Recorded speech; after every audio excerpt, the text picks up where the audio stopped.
भैया की तरफ से 51 रुपए का आशीर्वाद है। बहुत बहुत धन्यवाद। जय हो शिवम भैया।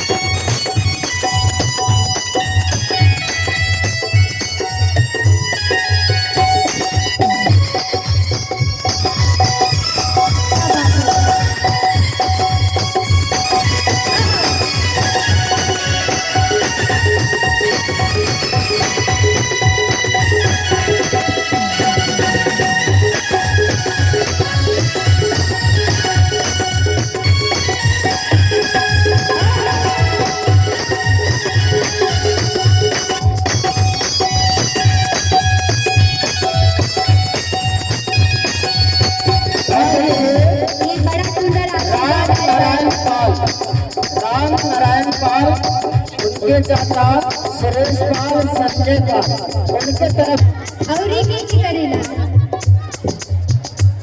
अच्छा वो करे तब एक जोरदार ताली हो जाए कि अपन प्रेम में इतना रजनीश पाल